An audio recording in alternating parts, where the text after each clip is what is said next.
Welcome to the online lecture series of refrigeration and air conditioning. Here is Professor Lakshman Mani. This is a video session on effect of operating parameters as suction pressure, discharge pressure, superheating and subcooling on performance of vapor compression refrigeration system.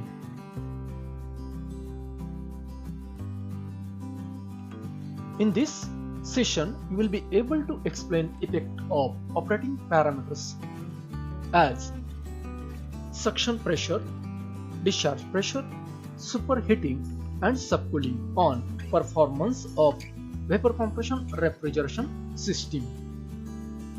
Let us discuss one by one in detail. Effect of suction pressure on performance of vapor compression refrigeration system. Here is a simple vapor compression cycle shown with a plot 1, 2, 3 and 4.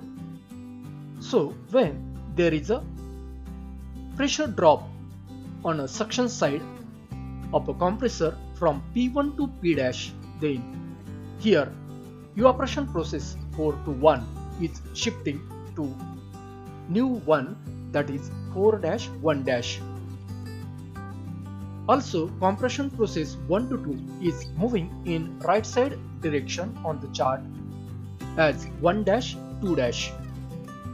Because of this, here refrigerating effect decreases from RE to RE' and work input to the compressor increases from W to W'. Hence, its effect is on COP, that COP is decreasing of the system. As point number 1, that is entry of compressor, the condition of vapor in ideal cycle is dry saturated, but as this point number 1 is moving in downward direction to 1', here specific volume at the suction of compressor is increasing, that is V1', which is greater than V1. So piston displacement of compressor increases. Now, what are the reasons of suction pressure drop in vapor compression refrigeration system? Suction pressure drop occurs due to blockage of liquid line, dryer. If the expansion wall is blocked with ice, then there is insufficient quantity of liquid which is available in the evaporator.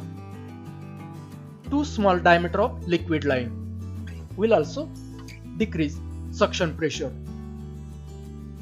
If the system is undercharged, in that case sufficient refrigerant is not available in the evaporator for the evaporation process. Thus, suction pressure drop occurs.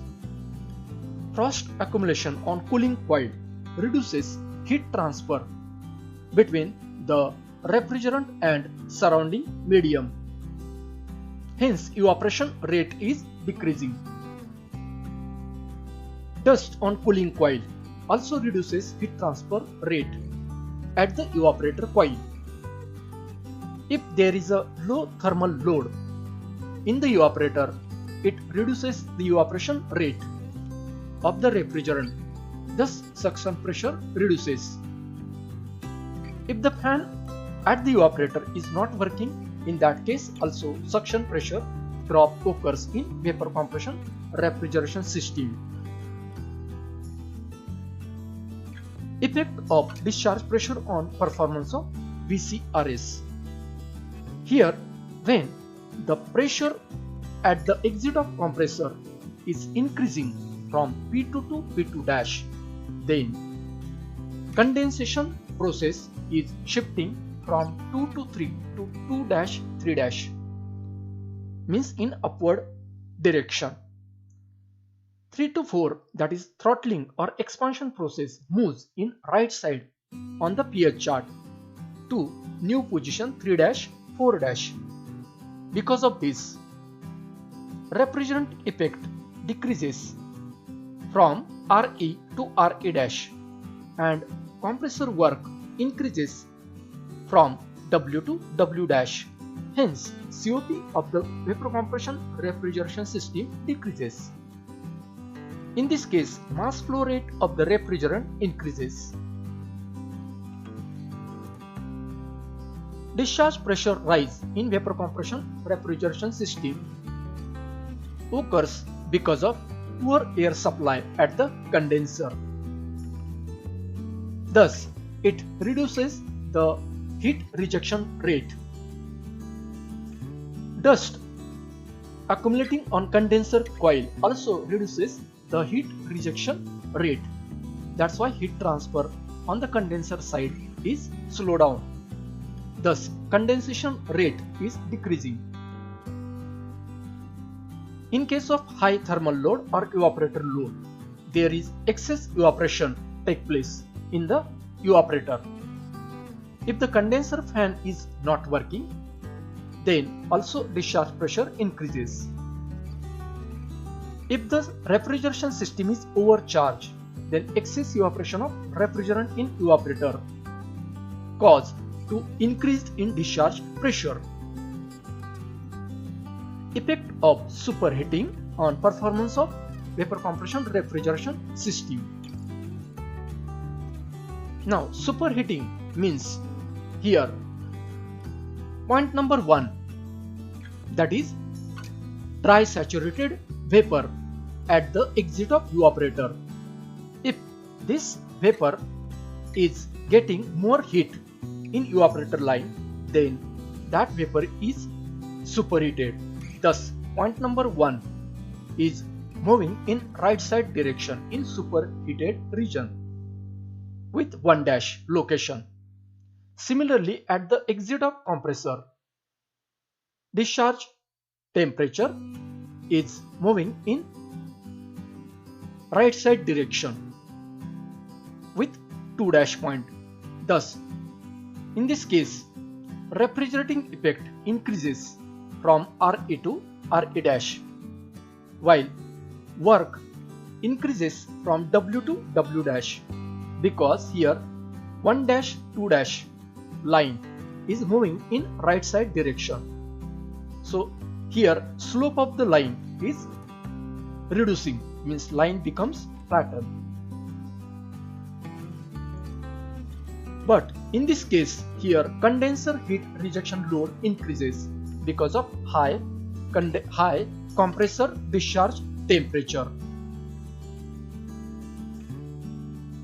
As the point 1 dash moving in right side direction, here specific volume at the entry of compressor is increasing.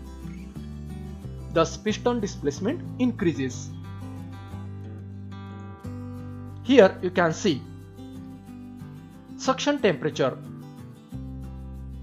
at the exit of evaporator T1 is increasing to T1 dash, that is entry temperature of the compressor, which is desirable. Discharge temperature of the compressor T2 is increasing to T2 dash. Now because of this, it increases condenser heat rejection load, because here more amount of enthalpy is at 2 dash.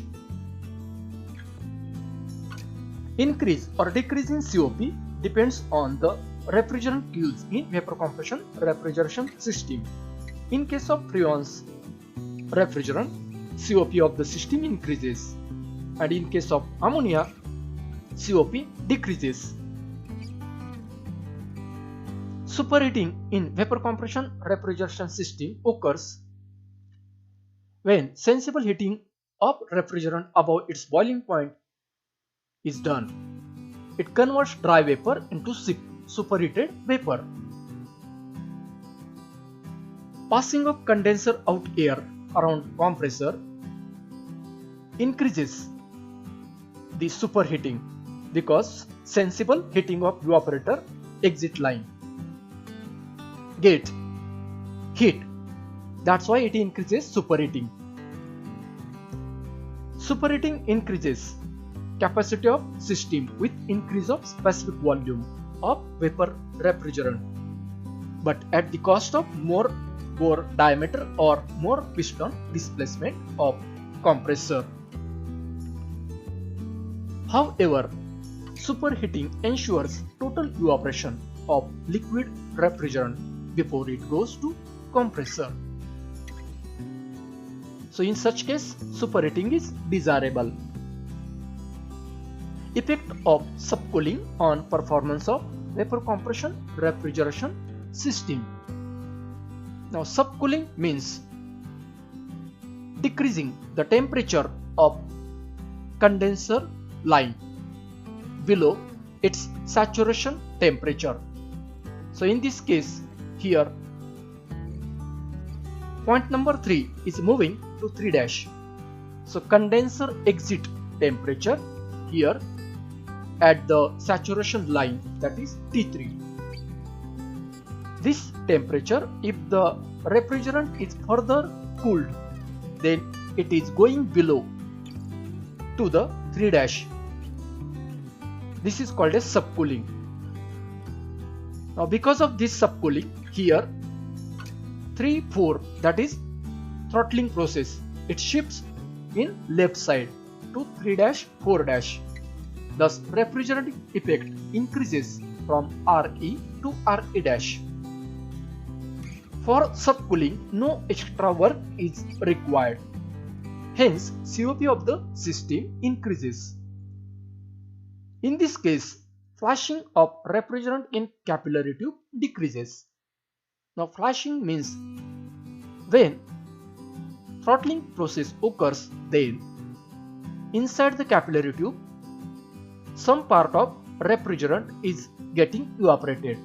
So for this evaporation, it takes heat energy from the refrigerant, liquid refrigerant in the capillary tube itself. Hence, there is an exchange of heat between the refrigerant particle inside the capillary tube. That's why this process is called a throttling process. Means in this case, there is no heat exchange between the capillary tube refrigerant and outside surrounding temperature. So here, as subcooling takes place, here length of throttling process 3 to 4 is decreasing in new one in process of 3-4. This is a flashing. So flashing of refrigerant in capillary tube decreases. Subcooling is advantageous in vapor compression refrigeration system. It increases cooling rate. Means we get faster cooling because of subcooling in the evaporator. Because of that, it reduces pull down period. Now pull down period means time required to decrease the temperature inside the evaporator from the ambient temperature to the set desired temperature. So because of subcooling here, this pull down period is reduced. Subcooling helps to maintain more uniform temperature in the evaporator. It also reduces initial cost of vapor compression refrigeration system. So at the end of this session, you can explain effect of operating parameters as suction pressure, discharge pressure, superheating and subcooling on performance of vapor compression refrigeration system. If you like this video, please subscribe and share. Thank you.